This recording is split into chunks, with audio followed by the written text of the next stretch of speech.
What is up, you guys? It is Jake State Farm here with Atomic Theory, and we are back with another Atomic Chess video. And man, does it feel good to be back. I've been gone for about a week now. I was in Guatemala building some houses and stuff, and I had a great trip. I'm super tired right now, so I apologize in advance if I'm not able to say everything I want to in this video. We got back at like 3 in the morning last night, and it's now 11:30 at night, and I've had a long day. But I want to get this video out for you guys. There's been a lot that's happened since I've been gone, and it's been just really crazy, honestly. I mean, it feels like so much has happened in a week, and I think it's even weirder for me because it's all hitting me at once.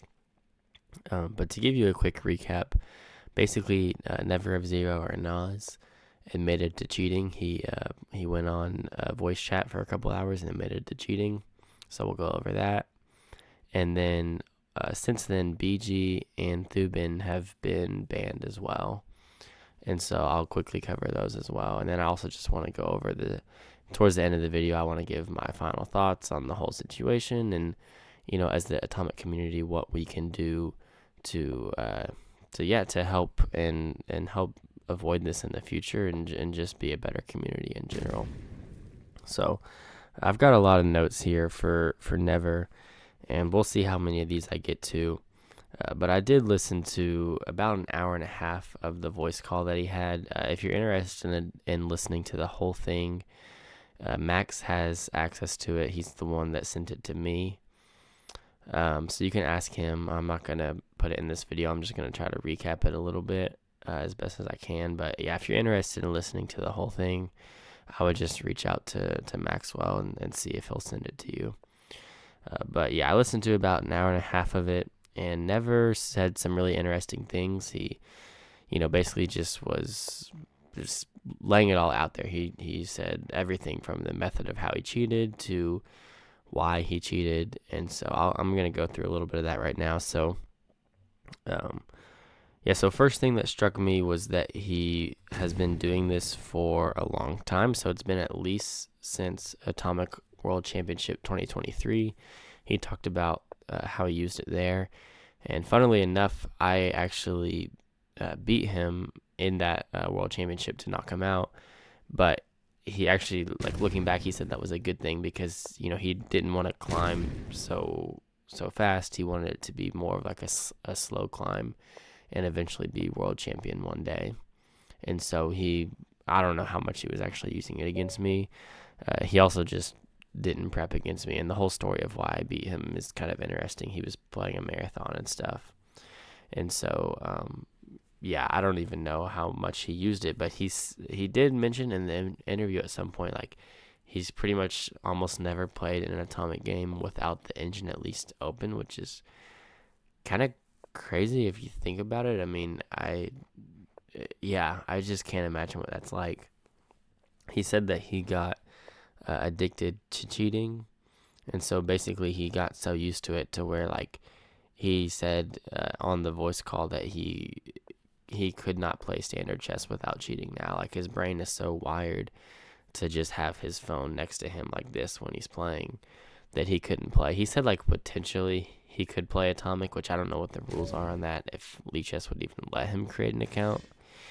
But he said Atomic there would be potential, but that for standard chess and for most variants, there would just be no chance. And it's kind of crazy. I mean, if you think about it, to be addicted to cheating it's kind of a funny thought, but I mean, I also understand I understand where it's coming from. I mean, I understand wanting to be better, and actually he said his motivation was just because he was bored. He got bored of just playing chess, and so he just started cheating as a for fun thing. I don't know. I don't really understand that completely, but he said that's why he first got into it. And then he mentioned because he was older. I'm not sure how old he is. I think he might be a bit older than me, but just the age of when he got into it, it's so I guess wired into his brain. He said maybe if he had started cheating when he was younger, then it would be easier to go back to like normal chess. But because like he was older and he's been doing it for a while now, that like he just thinks there's no way that he could go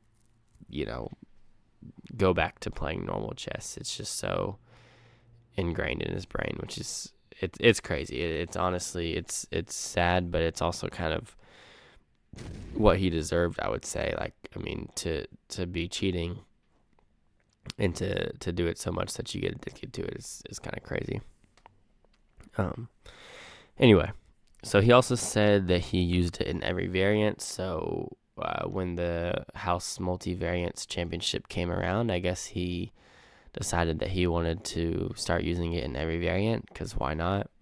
It was interesting, his take on the different variants. He said that it was really hard in Horde. He hated Horde because he had to be so precise, and so he had to make a lot of engine moves to be effective in Horde, which he didn't like.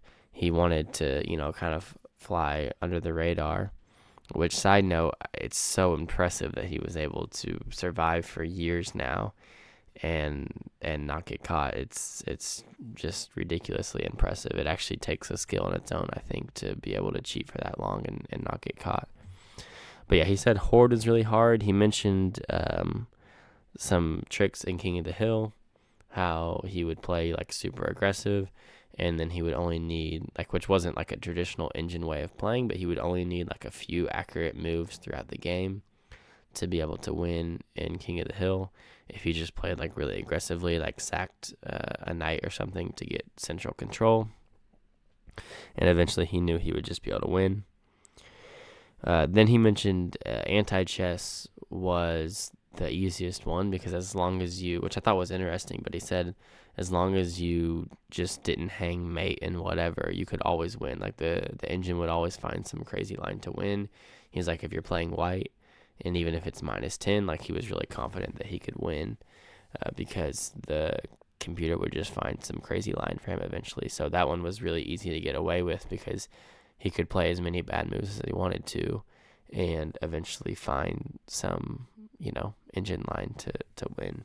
So that was interesting. He also kind of explained why he played weird openings and why it helped him. So he said, like, he could be a strong player playing knight f3 and e3, like something like that. But he often played weird openings because they were harder to catch, and it was easier to make mistakes and still win games. So like if he could get somebody out of their prep into a weird line that they weren't familiar with, then they would make mistakes, and he would also purposely make mistakes. But he knew that the computer would always be able to win that position for him. Like if it was a weird position, then the computer would be able to win for him. So I thought that was pretty interesting too. Something else that he mentioned was that he felt like I don't know if he said these exact words, but like he almost became one with the engine. So like he was able to like know what the engine wanted him to play, and I think it also just helped him be a better atomic player in general, because he knew the ideas that the engine was going for, and so in terms of like pawn play and stuff, like he learned that from the engine, but like now it's like a principle that he understands. He also mentioned along the same lines, like how sometimes a trick that he would use is like sometimes there would be a move that the engine suggested that was like a move that needed to be played in that position, and he would play it on the next move when the engine didn't like it quite as much, but it was still like a necessary move for the position. So even though the engine didn't love it, like playing it a move late, it was still a move that he knew the engine wanted in that position. So he knew it was like an idea, I guess. And so, but he wouldn't play it necessarily on the move that the engine recommended. So I thought that was interesting, and I hate to admit it, but honestly kind of genius as well. Yeah, and then I guess lastly with Never, he talked about Natso and Chris Rapid. So I guess his last year he threw the championship to Natso, and then this year his plan was to throw it to Chris because he felt like Chris deserved it. But then Chris ended up losing. Chris has just been a little out of form lately and busy with other stuff, I suppose. And Yeah, and so Chris ended up not making the finals. So when it was the finals with him and Natso, and everyone was, not everyone, but I guess he's mentioned most people were rooting for him. He decided that he was going to try and win it. And then, of course, as we know, he did win it in spectacular fashion. And so he mentions that he thinks right now Natso is by far the best player. And it kind of opens up this can of worms, which is like, how do you even go about that now, right? Because like, I kind of agree with him. I mean, Natso seems to be head and shoulders above the rest of us right now. If you look at rating, Max is going to be at the top for a long time. As long as Max keeps playing, he's going to be at the top. But Max is a lot stronger in hyperatomic.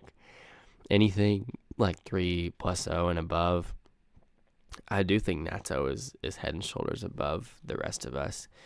And I don't think Natso's cheating, but like, what's to say that he's not? I mean, what proof do we have that he is or isn't if he's so much better? And the other interesting thing to point out is that players that are worse than Natso have gotten banned.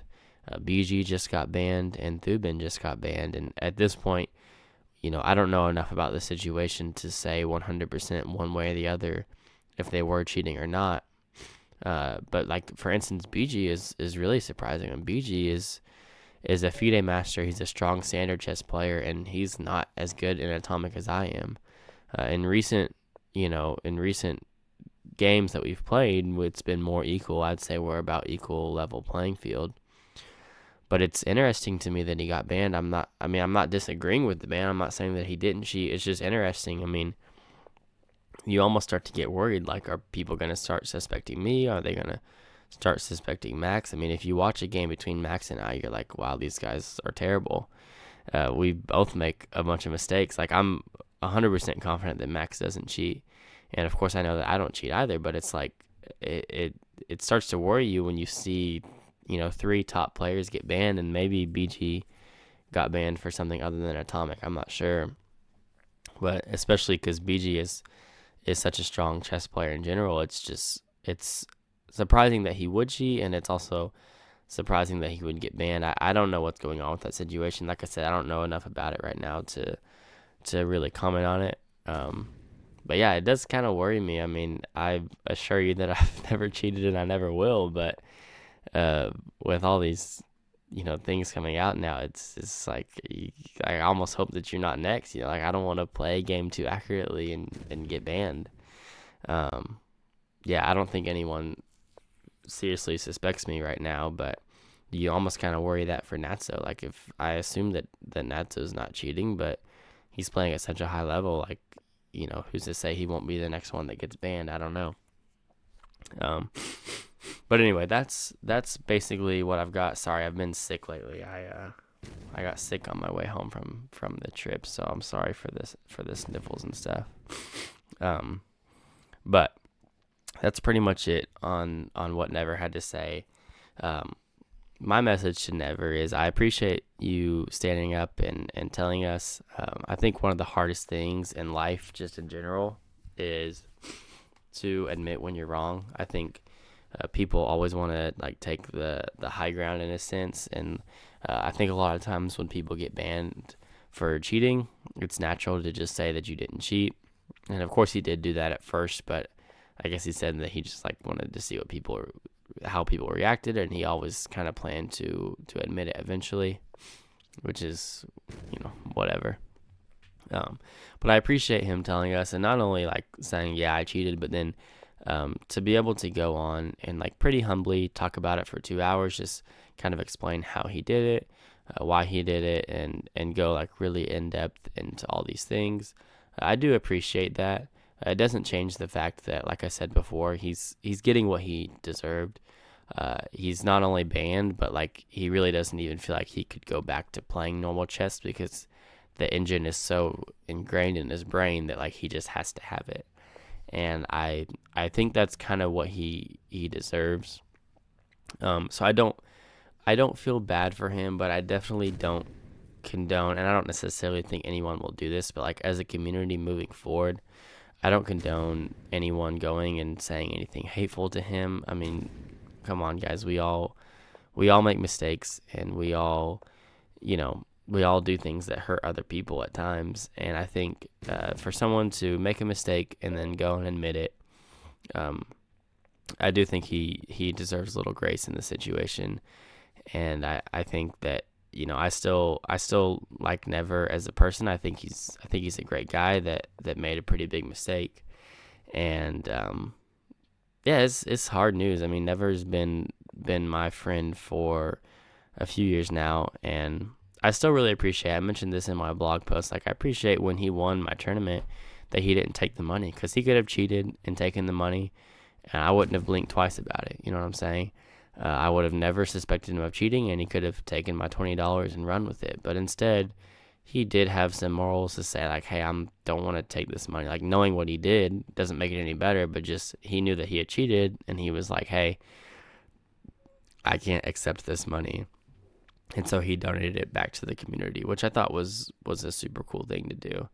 And so, for Never of Zero, like, I don't hold any grudges against him. I'm obviously upset that he cheated, and I wish that he hadn't, but I don't hold anything against him. And if Lichess ever did let him back into the atomic chess community, I would personally welcome him back with open arms. Maybe not everybody would, but for me, I would. Sorry. So, last couple things before I let you guys go.